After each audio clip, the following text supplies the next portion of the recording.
At last, my sampler is ready to eat. Oh, Nexium, you purple king of reflux, prepare to be tasted. And you, Crestor, the color of a desert rose, lower my cholesterol. And what's this, my friend and ally Zithromax? Aim your fuchsia spear at an infection that I don't have. I'm so happy I feel a little crazy. Come to me, Seroquel, and banish my psychosis. Kion, what are you doing? I'm taking prescription medicine, Greg. The ultimate American pastime. Do you even have a specific illness? No. Well, my feet have been really cold lately, and my elbow kind of hurts, and I eat emotionally, and I have sex dreams about the Taco Bell Crunch Wrap, and I also may be coming down with a cold. So None of those things are addressed by those medications. Of course they're not, but these pills are so pretty, and they're my right as an American. You might have better luck with Chinese medicine, which concentrates more on the functions of the body and the energy that flows through its channels, called meridians. Okay, now you're sounding crazy. Let me ask you a question, Greg. If this Chinese medicine is so great, why are there no commercials for it? Where are the happy people with the golden retriever walking down the beach while a calm voice lists the hundreds of side effects? You're kind of making my point for me. No, I'm not, Greg, because making someone's point for them is a known side effect of a certain drug I happen to not be taking. Yeah, but you don't even know anymore whether you feel sick or you're just having side effects from drugs you already take. And that's the way I like it, Greg. So why don't I have a little Symbicort while you eat some General Tso statin? Today on the show, Chinese medicine, before and after the Nobel Prize.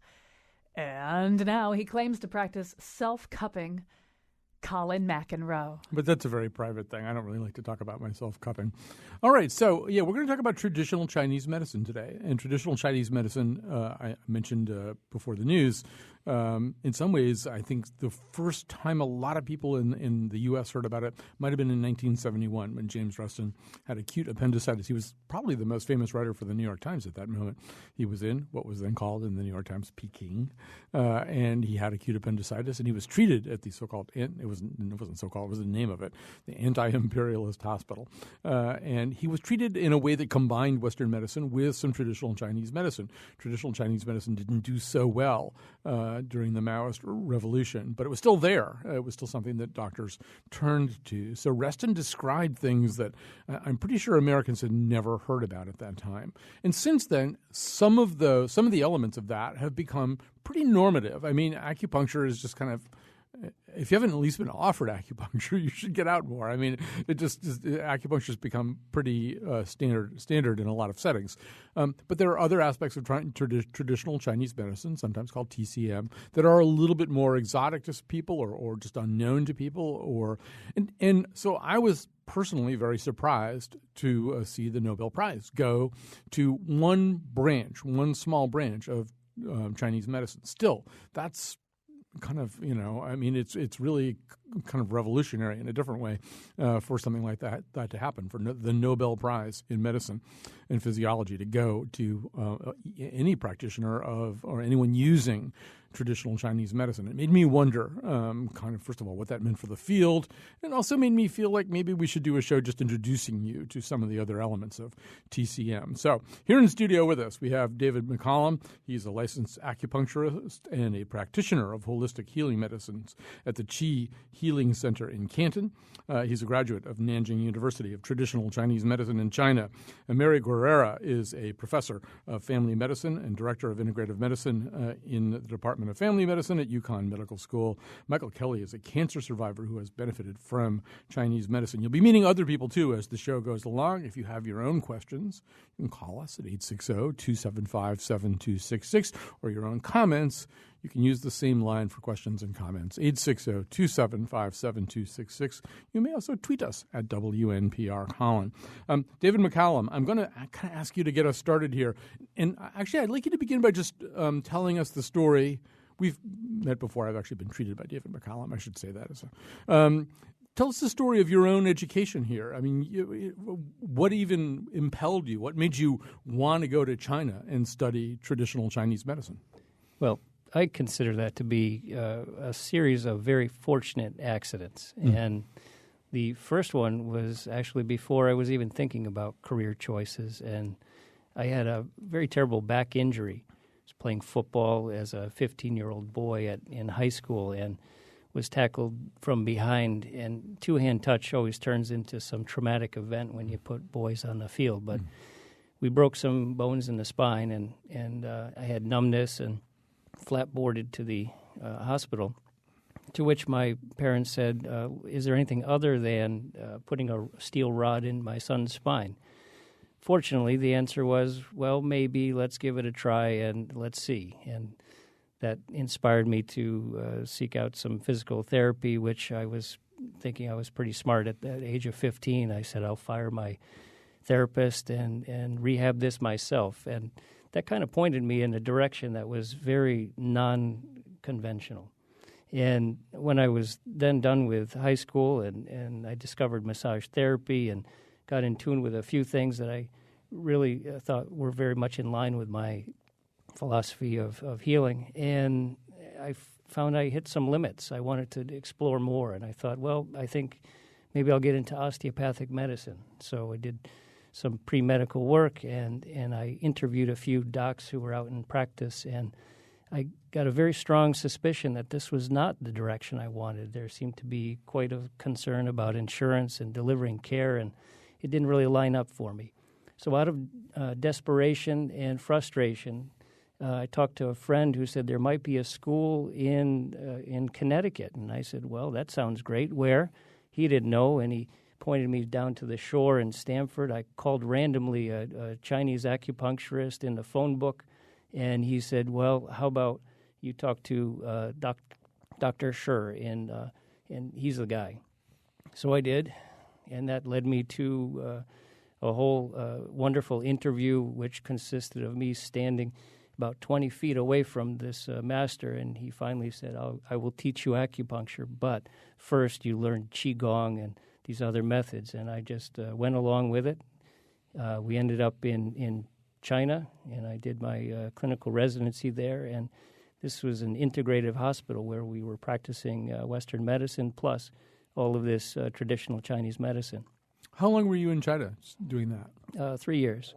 And even I didn't really believe it, Colin, even though I was learning the studies and the practices, and I kind of bought in to the level of I thought this was really fantastic, but it still something didn't quite make sense to me. And it was one clinical experience I had in the hospital in China that really turned me around. And that was a patient came in, he had this terrible back spasm, and I touched his back, it was hard as nails, he could barely breathe, and everything inside me said I should probably try to release this. And instead, I listened to my Chinese teachers, and they said, use this point behind the knees. And I thought to myself, well, I'll try, but I think I'll have to go back and release this spasm. And when I did, I checked back, and it was gone. Mm. I didn't have an explanation other than the Chinese one, that qi moved through these channels, and I started to believe it. I tested that theory about 25 times that week, and now I pretty much accept that as something. I want to come back to that and to what you just talked about, so because some of those terms, qi and meridians, won't be entirely familiar to our entire audience. But Mary, I feel as though even 10 years ago, certainly 15 years ago, you wouldn't be sitting here on this show. I mean, not somebody from UConn School of Medicine would not be sitting on a show about traditional Chinese medicine. And there are some people probably listening to this show right now thinking, you know what, Western medicine is really great. It's like better than anything else. We've got everything we need. Why would we even be having a conversation about something like this? So tell us where you see it fitting into modern Western medicine. Mm-hmm. Sure, Colin. Actually, I probably would be sitting here about 15 years ago. I'm kind of a unique family physician. Mm-hmm. And being a family physician, I look at the whole person, body, mind, spirit, in the context of their family, their community, the environment. So being drawn to family medicine when I was training in med school, I was pretty open-minded to what is healing? How do we know what we know? So I was very intrigued by different ways of healing, different ways of knowing, and that led me on a journey towards exploring things that were then called holistic or alternative medicine, which is now kind of transformed to complementary, and probably the more appropriate word is integrative medicine, integrative health. I agree that over the last 20 years or so, last 2 decades, we've seen a huge shift in awareness of the public and awareness of the medical community that people, number one, are trying these therapies, and number two, that we do need more research and understanding about this. We also right now have sort of an epidemic of chronic pain, and we really are at a loss of having appropriate therapies in conventional mainstream medicine for that. We have huge use of opioid and narcotics that are really a big problem. And I think people are seeking other ways, and acupuncture is, as you said, out in the community, a lot of more acupuncturists. It has safety, it has efficacy when done by an appropriately trained practitioner, and it really opens up doors and options. There's more and more research, and this has been an important dimension of academic medicine and conventional allopathic medicine looking at these areas. Is there research? Is it safe? Is it effective? And I've seen a lot more research coming along in that topic. As we go along here today, you're going to hear some stories from people who have benefited in very specific ways from this. But, David, I want to come back to you for a second. So, because I think what you said is very important and very interesting to me, that Americans have a little bit of a tendency to separate one thing out, right? And so there are, really, you can't swing a cat with nothing. That's a bad image. But you can't do anything without running into somebody who's had acupuncture these days. But Americans separate that out. And the first person of any kind of authority that you talked to about this said, yes, I'll teach you acupuncture, but you need to learn some other things first. You really need to learn the systems that are represented by and used by and exploited by acupuncture. You have to learn what all that is. So, I mean, obviously we have a finite amount of time as opposed to your years of study, but what were they talking about? Well, and again, at the time, I didn't even know. I just had this inner sense that maybe I should trust this gentleman. He seemed to know what he was talking about. But it was understanding well enough the system. And in this case, I'm talking about that traditional Chinese medical system, which uses some very metaphorical language. We talk about wind, for example, as a metaphor to describe many neurologic findings. So what the ancient Chinese person and the development of medicine came to conclusion about was that the body was interrelated in very specific ways. They didn't have the modern vernacular to describe it as we would describe it, but the interactions nonetheless made sense clinically. If you casually observe this concept of qi, for example, you may mistake it for a single thing. You may mistake it for this invisible something that is a non-something. But when you think about that concept of qi and you go back to its roots, the Chinese were really talking about a metaphor to describe all of the unseen phenomenon. So in the early days, nobody knew why the heart beat or why blood circulated through the veins and arteries. But the Chinese said, well, there must be this invisible force doing it.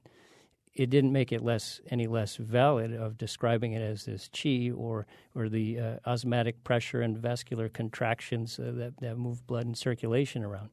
But the concepts, when you go deep enough, they actually explain many interactions that we don't yet have good explanation for. So give you a clinical example, a patient often will come with a headache, a migraine headache. And I often will tell them straight away, I can never treat a migraine headache, but I can treat why you have a headache. And it's the why you have, so I feel for muscle tension. The Chinese describe that muscle tension as a stagnation or a blockage of energy moving in a specific area or region. So it gives us a nomenclature to understand then how to apply a clinical strategy. The language is rich with all of these interactions, and they are very confusing. And to be honest, it took me many years to really make sense of how it all fit together to actually use it clinically. We're going to talk to some people, as I say, who've benefited from this. And, Michael, you are one of those people. Like a lot of people, I think these days, you wind up benefiting from both things, from conventional, modern Western medicine. But then that didn't solve all your problems. So quickly share with us your story. How did you find your way to the doorstep of traditional Chinese medicine? Well, I sought David out basically because I had a really constant, relentless back pain that was the result of having a cystoscopy performed. And, when you're told that you have cancer, it's kind of mind-numbing. So you're not able to put together all of the pieces that you might normally do. And so I knew that my back was giving me a lot of pain, but I couldn't put it together with the cystoscopy. Of course, it turned out that it was an infection, but it took David to tell me that after I had gone to my internist, my urologist, my oncologist, my gastroenterologist, and they all told me it wasn't connected. David said, of course, it was. So that's why I went. I didn't think that David could really do much about my cancer or my underlying disease, which was Crohn's. But actually, it turned out, in my case anyway, that David's treatments and acupuncture did solve all my problems. Wow, that's quite a testimony. Well, I mean, Mary, help us understand this, because I can guarantee you there are people listening right now who are listening with great skepticism. They're listening with skepticism to the description that David gave and to the story that Michael just told. So as a scientific person, how would it make sense that all kinds of oncologists and other diagnosticians would miss something like that, but Chinese medicine would get at it somehow?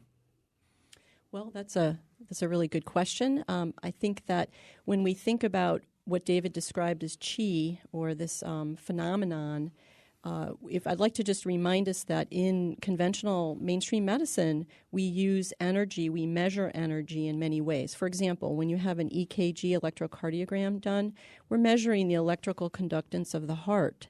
When you have an EEG, an encephalogram done looking at brain waves, you're measuring the electrical activity of the brain. And other devices like a TENS unit, which is often used to heal bones or help pain. So we already use energy, not only therapeutic, but diagnostically. So the body has energy, and the body has both electromagnetic fields and this whole area of science that's emerging in bioelectronic biomagnetism is a fascinating field, and I'd encourage people to look into that because there's a lot of very interesting research being done studying energy in the body.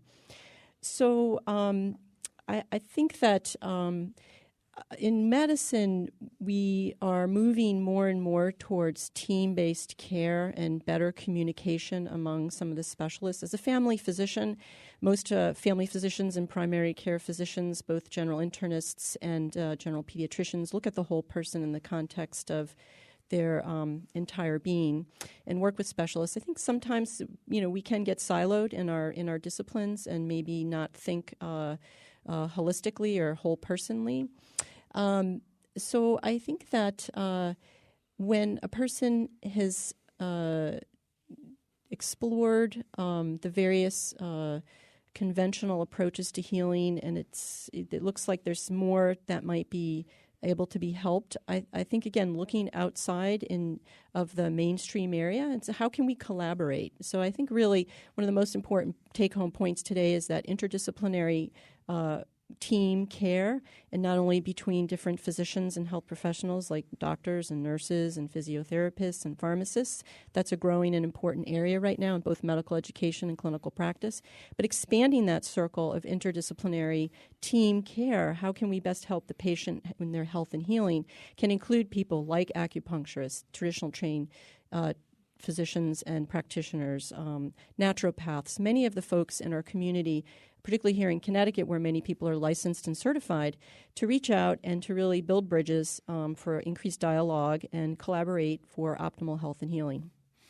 And David, I'm also assuming that you're not siloed either, that No. if I've got angina, if I've got prostate cancer, you're not going to suggest that I turn my back on Western medicine. No, of course not. And I think the real strength is being able to identify those signs before they're at a critical or in many times what in modern medicine we call treatable conditions. So that subacute or chronic state is where we can even determine things before many of the conventional testing can even find. And I think that's a big strength. But we always integrate, and I think Mary said it very well, this word of integration, and I feel very strongly about that. There are strengths in many approaches, and I often see when you combine those multiple disciplines together, we see the best results for patients. I want to go to the phones here in just a second. Janice is calling in from Stonington, also had an experience not unlike Michael's. But Michael, in your own words, I mean, okay, so you were a cancer survivor. You had pain after the cancer related to an infection. You have Crohn's disease, which is a very serious condition in and of itself. So, I mean, in your own words, what do you think traditional Chinese medicine did for you? I think that it allowed me to allow my body to actually do the healing. I think what David was able to do was, again, with Western medicine, the diagnosis is there, and there seems to be little time or real concern for the emotional state of the patient. There's too much clinical data and too much, I guess it's 400 clicks is what I've heard. That's what the average emergency room doctor does a day on a computer. So that doesn't leave a lot of time for interaction with the patient. And David was able to, through acupuncture and through his talents and his approach, was able to get me to relax enough mentally so that I could then give the body permission to start healing itself. And so he was the first one to suggest stop eating gluten. Mm-hmm. And after having Crohn's for 30 years, nobody had ever said that to me. As soon as I stopped that and changed my diet, my whole life changed. I mean, my energy came back. A number of different things happened in my life that all had to be tied to the treatments. Let me grab a call here from a somewhat similar story, I think from Janice in Stonington. Hi, Janice. You're on the air. Hi, Colin. I've had very successful experiences with TCM for the past 3 years. Specifically, two was a lump in my breast and also severe scoliosis. So about 3 years ago, by the way, I have an OBGYN. I have two naturopathic physicians that specialize in women's medicine, and now I have Dr. Wu out of West Hartford. Now, I couldn't find anything down in Stonington, or I'm right next to Rhode Island, couldn't find anything, anybody that was a TCM. So basically I had a sommography instead of mammography because that would detect angiogenesis, which would be all those nice little blood vessels and things like that. So I had that done. And the compound that he had, because he's also a third-generation herbalist, within approximately 4 months I had another thermogram done, and there was no trace of it. I also have been doing Qigong instruction. Sometimes I have to do a lot at home just because 65 miles to West Hartford from Stonington is a drag for the scoliosis, along with, nobody mentioned yet, tween eye massage for the faint of heart, but it works extremely well with me. And my background is consulting and research, one out of a department for MIT, so I researched all the compounds that I was taking that time for the lump, and one of them actually is going to be in the first Chinese herbal patented medicine that's already completed phase 2. So there's lots of trials, clinical trials that are going on, but there'll be the first patented Chinese herbal medicine soon in the United States. Well, thanks for that story. We're going to take a break in just a second. But Mary, I'm going to get emails. Like I already know, I'm going to get emails. And some of the emails are going to say stuff like, this is not really tested as well as it should be. And there are people offering herbal compounds out there that, it might be placebos, might be something worse than placebos, might actually be deleterious to some people. It's just not a system that we can say with the same amount of confidence we might ascribe to the American medical system. It's not a system we can say you can absolutely trust this. It's all going to work out fine. Maybe if you're the kind of person Janice is and you do a lot of your own research and make sure you're on better footing. So what do I say to all the emails that I'm going to get saying, you're irresponsible, Colin, for putting this show on the air about all this stuff that people don't really understand all that well? Well, that's a great question, Colin, and I think it's always safety first. And I think anyone who's a practitioner who's truly interested in health and healing is always going to put the patient's health and safety first. And so it's an excellent question. We know from survey data that about 30 to 40% of people in the United States use some form of complementary and alternative medicine, and a very large number of them are using over-the-counter supplements and botanicals and other, let's say, non-prescription, non-pharmacotherapy agents. And many of these, as you mentioned, we don't know if they're necessarily quality tested. Some may be. It's very confusing. The FDA hasn't really monitored this whole area, so it's something that you really need to be aware of. So that said, it's important, number one, to discuss this with your physician or health professional. I think it's very important. We teach our medical students at UConn Medical School about asking patients not only about prescription medications, but also supplements and botanicals and other types of health and healing practices that practitioners they may see. It's important for the primary physician and all your physicians to know about this to help guide that. And I would say, like, talk to your physicians, talk to your legislators. Let's get this moving so that we can have more quality control. More importantly, if you are going to pursue this and you're interested, is to find a qualified practitioner. Herbal medicine, I have great respect for it. It has a long tradition. There's many benefits that may be forthcoming from this. And you need to know, you need to find a practitioner that's well-trained and really knows this. Now, throw in that the person may be on a prescription medication. Most people these days are on many medications, and we don't really know what more than 2 or 3 of them are doing in your body. And then if you throw in a supplement and a botanical, that becomes more complex. So yes, we need more research. We need more safety and quality control of the actual products. And, hopefully our pharmacy people can be helping us with this. And, the mainstream medical community can work together and bridge this with herbalists and botanical people. And presumably the fact that one branch of this did just get a Nobel Prize in medicine may spur that along a little bit. All right, let's take a little break here. We're talking about traditional Chinese medicine. We're going to talk very specifically about acupuncture when we come back. Lost my Chinese medicine in the pouring rain. I need my Chinese medicine. It's the way to begin with myself.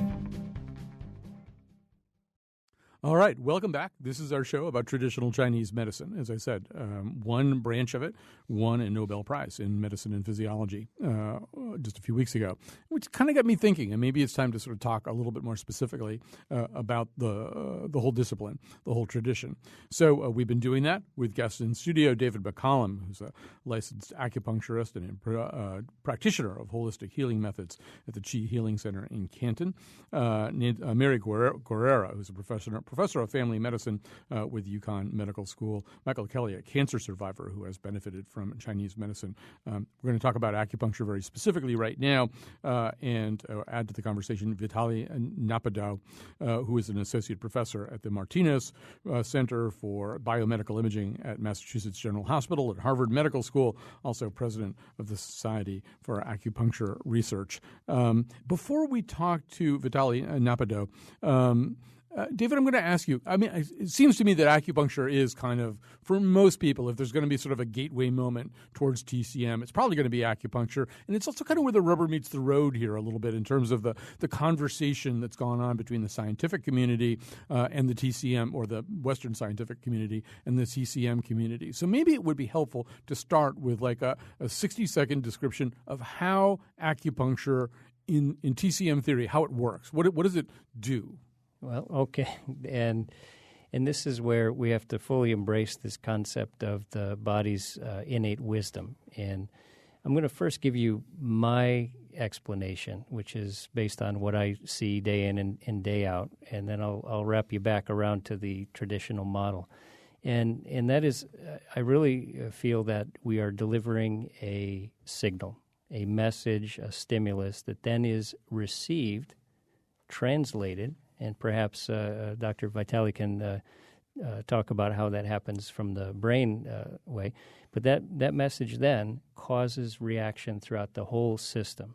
And I think the confusing part is that it can be multiple things are changing. So, for example, one of my clinical tests is after I do an acupuncture, I look for an immediacy of change. And if I don't see that, I assume that either I haven't applied the right stimulation, I may have missed something, and I use that to inform an adjustment to my treatment. But I'm expecting, because the body is so regular in its response. The old Chinese way is to think about every point that we stimulate has a connection through this interconnected highway system of energy flow. And when you stimulate one point far away from the location of problem, there's a current in changing. And remember, these are metaphors. And these currents of changing and moving energy help the body to readjust, recalibrate, and find balance again.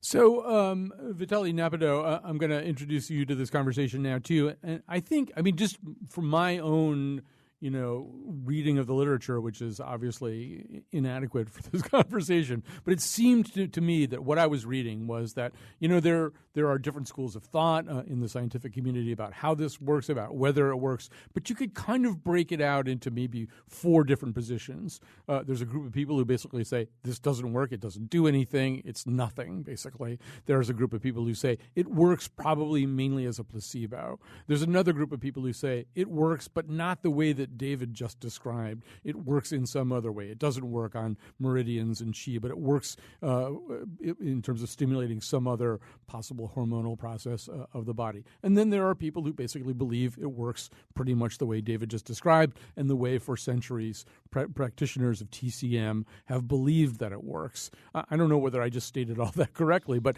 how do you start testing this? How do you start testing it in a way that will be satisfactory to the kinds of standards and tests that are set by the Western scientific canon?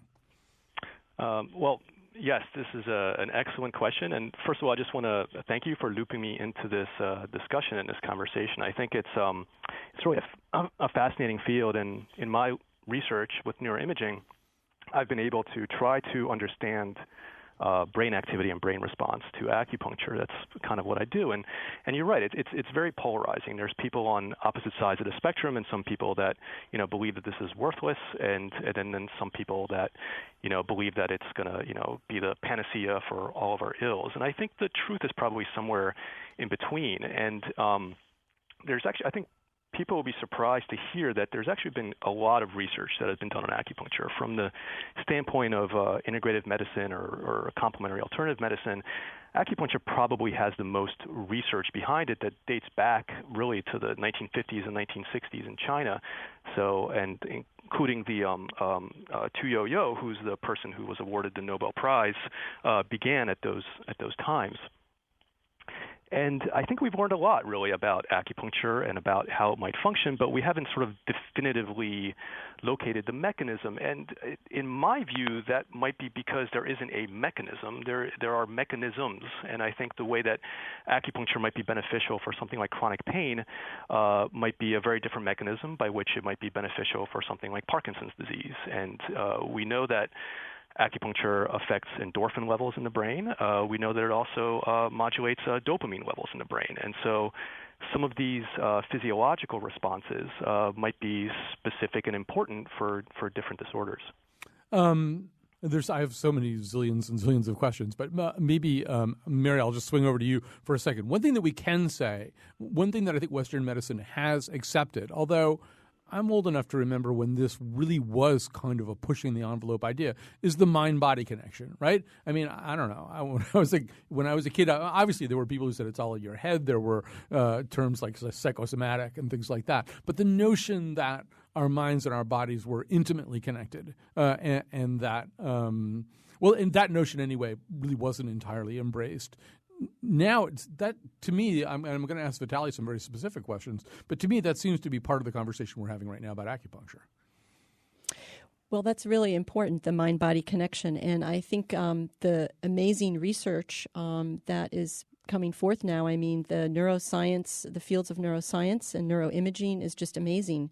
We are seeing mindfulness come onto the scene very much so. There's more and more studies about the mind-body connection and how mindfulness and meditative practices, some of that championed through the Dalai Lama's research with Olympic meditators, and we're seeing through brain imaging how actually the neuroplasticity and the effects of actually growing parts of your brain through repeated practice and contemplative practices seems to be helping. So there's this ancient wisdom and practice that we are now able to understand more with our sort of modern science and technology. And I think as people see this research coming forth and actually seeing the studies and seeing the outcomes of what continued mindfulness or meditative practices, this mind-body connection, can do for stress and health and healing, I think more and more people are realizing this is really important. So, Vitaly, I'm interested to know. I mean, David has talked about Qi and some of the other aspects of TCM as, in some ways, kind of a metaphor. And as you begin to study it using neuroimaging, you may find the brain and the body responding to acupuncture in ways that maybe don't fit the strictest traditional understanding, Chinese understanding of how this works. So, I mean, in some ways, I mean, if you're learning things about, serotonin or dopamine or anything like that, that might be kind of different from how TCM traditionally understood that acupuncture works. Are these two things compatible, the kind of research that you do and the traditional understanding? Right. So, a few years ago, Stephen Birch introduced this concept of a system of correspondences, where we in Chinese medicine there's talk about qi and yin and yang, and meridians, and these things were sort of first of all, they're translated from the Chinese, and so the translations are not necessarily correct in the way that we conceive of them, and the whole translation of qi as energy may or may not be correct. But also, what I tell a lot of people is we just don't have a qi meter. I have no way of measuring qi because we don't know exactly what it is. And so if I have no way of measuring it, then from a scientific research point of view, it's very difficult to study it. But we do have nice tools for measuring things like brain activity and blood response, blood flow response, both peripherally and centrally. And so these are the tools that we have. And so until we can really identify what qi might be and have something like a qi meter that can be used in research, I think it's difficult to look at the underpinnings of Chinese medicine beyond a philosophical construct. But that doesn't mean that they are somehow inaccurate in some philosophical metaphysical worldview. And I mean, David, does this lend? I mean, does acupuncture, does TCM lend itself to the kind of quantification that maybe science wants? In other words, I'm sure you're very interested in the neuroimaging stuff, but it may also need to fit into a different kind of narrative in terms of what traditional Chinese medicine is. Does that make any sense, what I'm saying? I think so, and I would love to see that research continue, because in a dreamy future, I would love to see this all integrate seamlessly, where we wouldn't even have to use things like acupuncture needles, and we just possibly pass through a brain scanner and it adjusts the body in such a way that we don't have any illness. Until then, though, I have to rely on the parts and pieces that do work really well for my patients. And I think I'll share a story, and this is one of just practicality. And so I love things that work, and at this point, I'm not even so concerned as to why they work or how you want to describe they work. So this one's near and dear, the birth of my daughter. I used a very novel treatment of acupuncture through the birth process for pain management and to speed up the delivery. And boy, this was 1 hour and 13-minute sprint, and my little daughter Jillian was born. And the striking part of that story was that my wife, sitting on the bench at the hospital waiting for the nurse, and she's very comfortable, and the nurse asked her, "Are you in pain?" And she says, "Oh, no, maybe 1, 2 out of 10. And the nurse does a pelvic exam. She's 8.5 centimeters dilated and ready to give birth. So those kind of firsthand experiences are very, very powerful reinforcements to me I have thousands of patients who have similar experiences. So I would love to have a very satisfactory explanation that meets from all perspectives. But until then, I'm very satisfied with having patients receive the benefit. You know, Vitaly Napido, I'm sure you have 100 questions you want answered through your research, 100 questions about acupuncture and the related systems of the body. Is there one big question? Is there one grand unified question that you really want to answer through your research? Well, I think yes. I mean, I think one important direction to go in is to go towards more clinical relevance in our research. So I think, you know, where the field started was simply taking healthy adults, healthy individuals, and taking a needle, inserting the needle, and manipulating or twisting the needle, and seeing, you know, where in the brain it lights up. So kind of a poke and look approach. And, you know, as time went on, the natural question that's asked is, what is the relevance of this physiological response to some sort of clinical outcomes? And so I think we've become more and more interested in, first of all, studying patient populations, but also looking at sort of the ecological validity of acupuncture, so the natural way that it's practiced, which is not necessarily through a single needle and a single treatment, but over a course of treatment over multiple weeks, and seeing how neuroplasticity evolves over time. And so the brain, we know, changes when people are in chronic pain. And so there's a neuroplastic response, a maladaptive one. And then after acupuncture therapy, after a course of acupuncture therapy, can this plasticity be reversed? And so these are kind of the questions that are bouncing around in my head and in other researchers as well as we go and test this further. All right. We're going to stop the conversation there and take a break. We'll come back. The show is flying by, but we'll do our best. Acupuncture.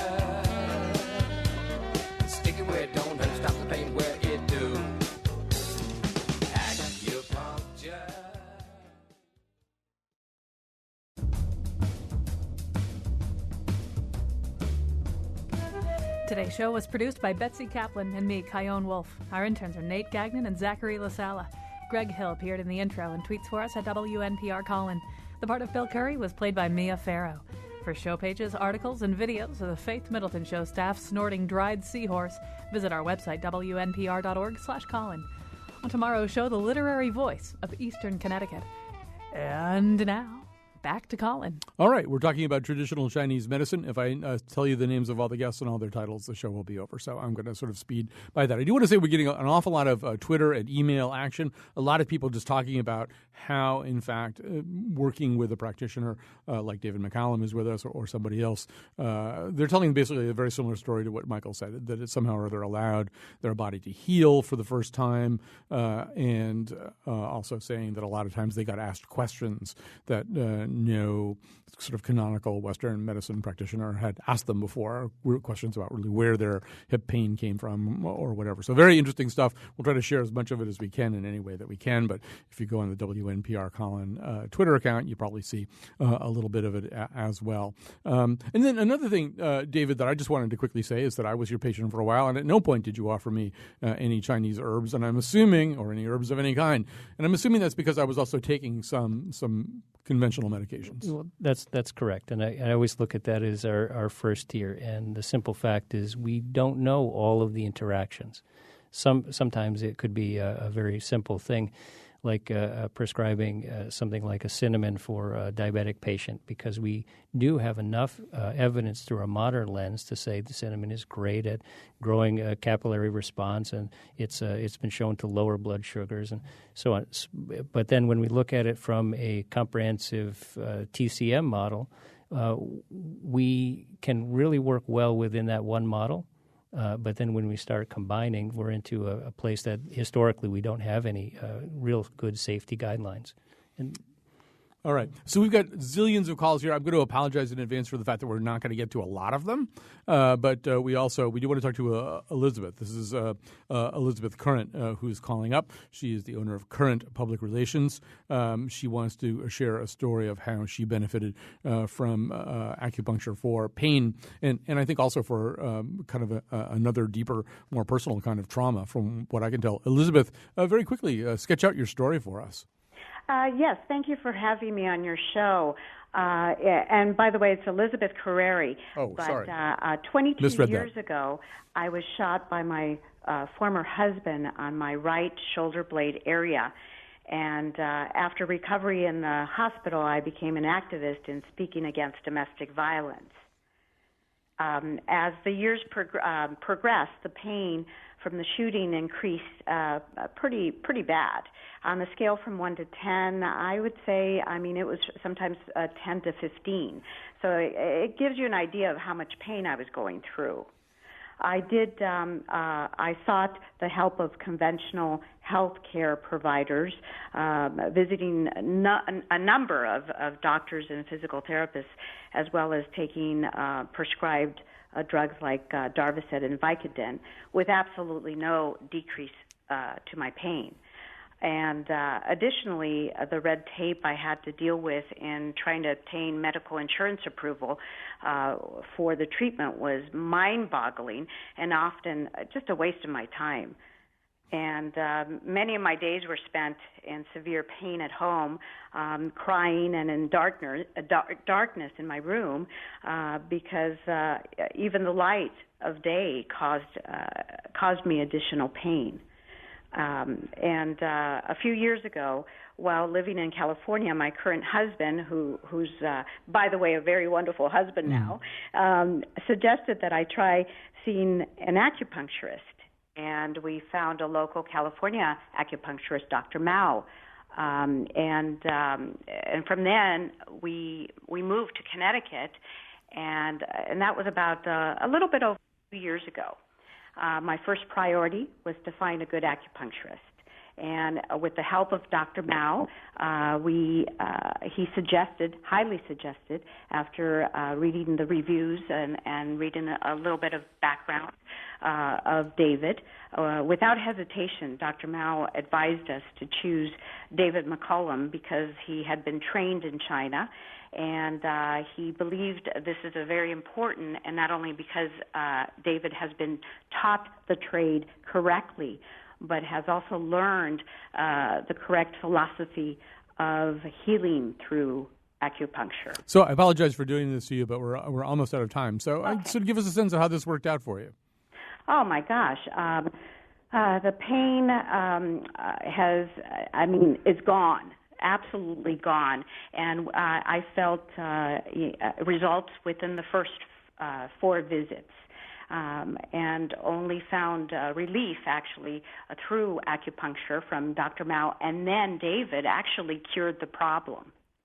We are almost out of time here, but in a minute or so or less, Mary, one of the things that you said during the break that I thought was really interesting is that how all of these treatments are incredibly personal. And one of the things that makes research difficult is you'd have to find another person who was a gunshot survivor who had a lot of other things that were very similar to Elizabeth Carreri's story. Every patient is a very personal, tailored thing, right? This is true, and I think this is one of the obstacles to doing Western approach research. And I think this does bring us to the importance, and NIH, National Institutes of Health, has even mentioned how we really do need to explore other ways of doing research. For example, outcome studies or a study of N of 1, which means a person benefits, a person that's had chronic, relentless pain is benefited from a treatment. And we should be curious. We should explore this. We should really do more to find other ways of doing research and helping people heal. All right. I'm really sorry that we have to stop it there. We've got so many calls and so many other unexplored meridians of thought. But thanks to Michael Kelly, Mary Guerrera, David McCollum, everybody else who helped out with today's show. Chinese medicine blues. From the 20 to the bottom of my shoes. They say it doesn't do this and it doesn't do that. 2,000 years of work working, but it's all claptrap. I've got the traditional Chinese medicine blues. Oh, that hurts. Dr. Wolf, I didn't think acupuncture was supposed to hurt. Acupuncture is so last year. This is inacupuncture. You'll feel better when I'm done. They always do. Oigables.